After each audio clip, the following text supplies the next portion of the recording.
Crazy Pigeons was not what I expected our day in Nagoya would be. But in the end, it was one of those memorable days we hoped to get during our journey. Since 2018, we were saving up money for our wedding and our honeymoon in Japan.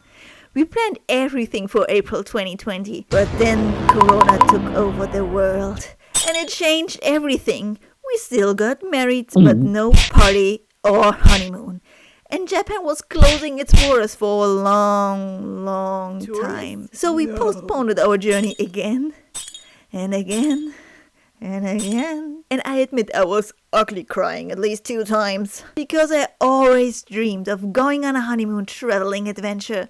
But then, in October 2022, Japan officially opened its borders again and we could finally start planning and fly over to Japan for our 3 months honeymoon. And if you like, you can follow us through our 3 months journey through Japan. So, this is part 10. This is our room in Nagoya. It's 1 bedroom with a TV, air conditioner and balcony.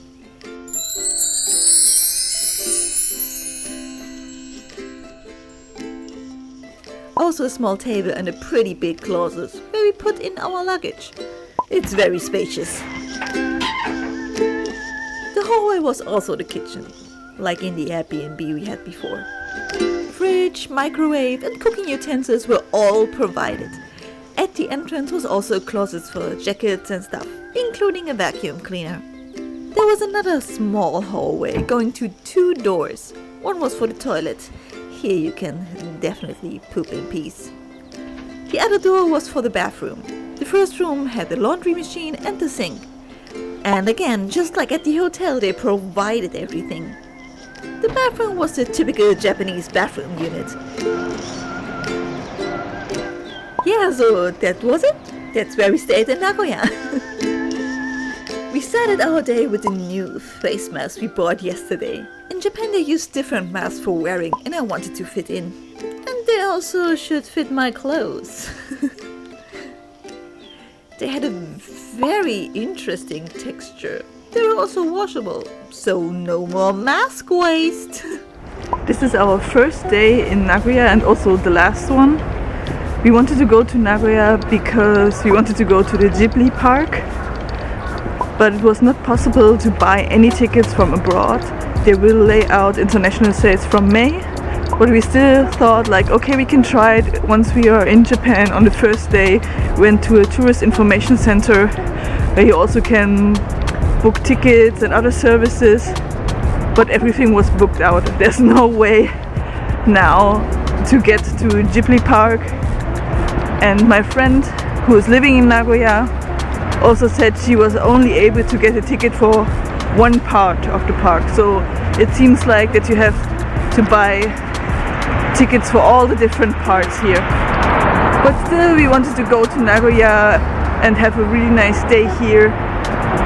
And we are going to start our day with Nagoya morning service.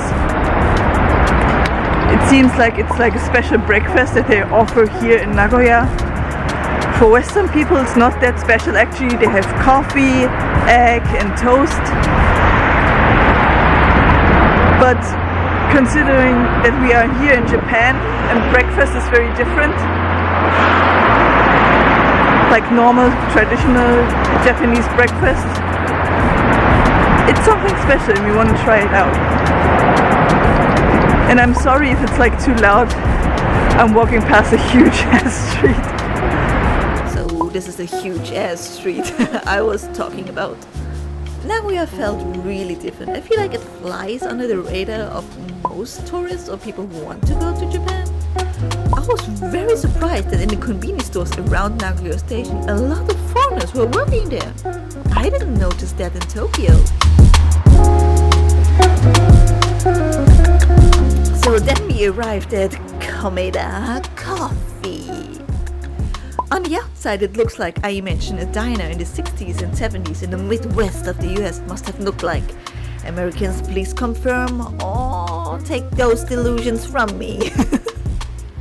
That awkward moment when you want to be polite to one person by holding the door open and everybody and their mom now has to get through. I got it on tape. sight of Komeda coffee though didn't feel American to me. It felt like my grandparents' house in the countryside of Germany. And it smelled really similar too. This was awkward. They gave us some water, warm and moist. Towels to wash our hands with. Look at this teeny tiny milk jug. The focus should be on the breakfast set though. Black coffee, toast with butter, and my husband chose an egg salad.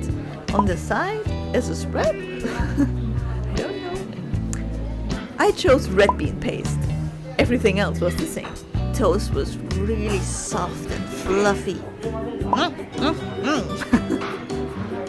I used the red bean paste as spread.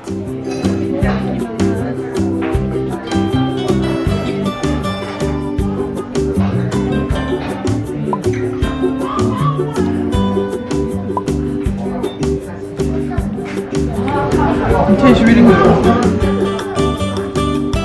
And now the egg salad. If I were able to let it stay on my toast. Second.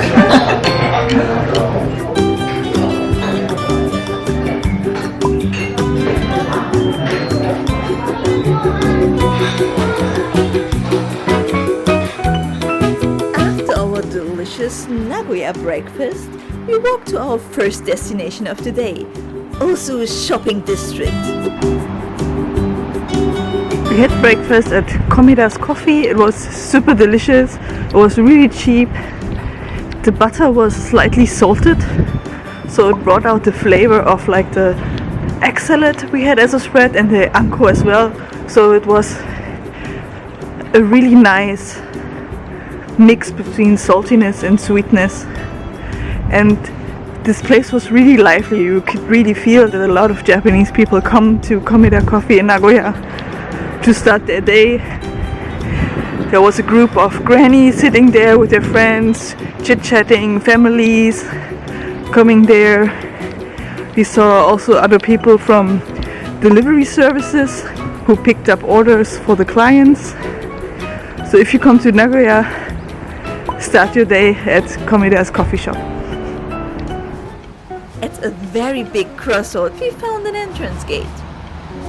And on our way to the heart of Osu Shopping District, we stumbled on a big temple, Osu Kannon. The mural on the building was an eye-catcher, but there was lots to see at the temple. All the little statues. And flowers slowly starting to bloom. Already warming up myself to prepare for the sakura season, taking footage of flowers.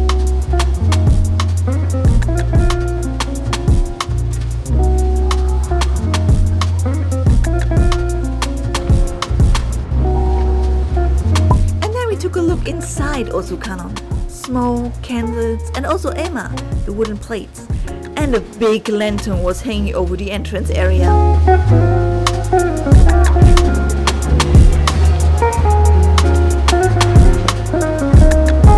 Looking outside, we noticed that the pigeons were making a fuss there. So we went a little bit closer. We wanted to know what was going on. That's the noisy German neighbor in me. The pigeons were extremely chaotic, but it seemed to be an attraction. In that small house you could buy pigeon food, and those pigeons act like crazy addicts. As soon as someone gets closer to the food house, they are just drawn to it, because they know what's coming. Food! I honestly want to know what's in that food. I mean, they are climbing people just to reserve their best spot to get the next shot. I mean food. The sheer mass of them made me very stiff, as you can see. I thought about buying some food for them too. So I went a little bit closer to the food house. But they already started to swarm me and sit on me too.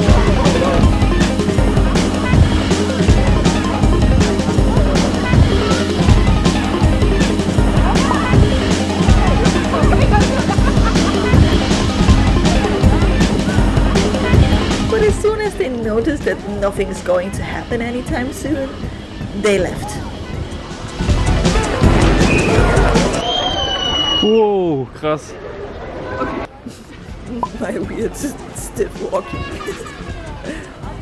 I was too scared by this mass of pigeons. They had like a crazy Shaun of the Dead look in their eye. And I didn't want to end up like the guy in that one scene. If you know, you know. So then we went into Osu Shopping District. Of course I was drawn to the first store that had Gacha at their storefront. They had cool anime merchandise there, and I thought about that cute lump figure.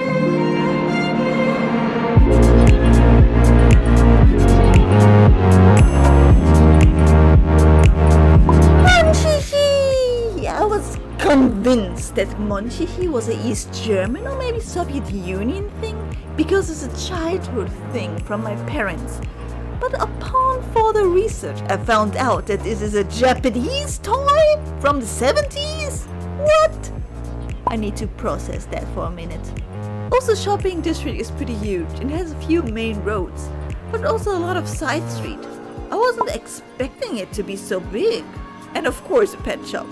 Since we want to have a dog someday, we also looked inside. They offered sunglasses for dogs. Then we changed to another road and saw a big maneki neko, very cute. And me trying to be a cat. Sorry. And a white Christmas tree. I don't know if this was a leftover from Christmas, but I mean it's February already. Or if this is just a part of the winter decoration. It lives in my head rent-free. Always try to vlog in a really quiet corner because Osu Shopping District is really huge. When I looked it up, it was like Osu Shopping Street. I thought it was just like one long arcade, but it's like a whole shopping district with a lot of different kind of arcades, and there's so much that you can find here, like vintage shopping, like used anime merchandise, nice cafes, restaurants, street shops. So if you have just like one day in Nagoya like we have, you definitely should check this place out, because there's also like this fascinating mix of like these new shops and a lot of traditional stuff. The most surprising thing was that there was like a shrine in the middle of the shopping district. It's such a fascinating area to explore, so you should definitely check it out. So we were walking a little bit further and we stumbled on a very funny gacha. Cat batteries! Anyone get Shandong vibes from this statue? Asking for a friend. And also later we stumbled on the second place of religion in the Osu district. Banchoji is a shrine which was established to pray for the repose of the soul of Oda Nobuhide, the father of the noted warlord Oda Nobunaga. The shrine was relocated to Osu when Nagoya Castle was built in 1610. It's fascinating to me, how can you be in a shopping area and then find spiritual places like this in between? They also had a lot of different prints on the Yema this time. The 12 Chinese zodiac signs as theme.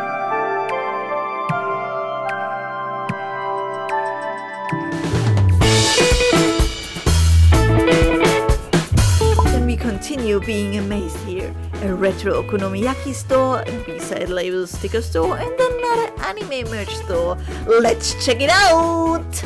It was mostly second-hand goods. My favorite stores.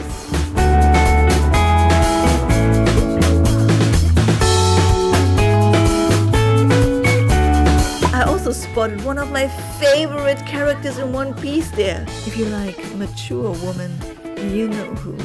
Shinobu! I want her outfit as tracksuit at home. Walking around like a ninja, cutting onions. Then I found a cute gacha pigeon figure. Perfect souvenir from Nagoya! After I was almost eaten alive by pigeons. Then we slowly got hungry and we only had breakfast. And no lunch yet.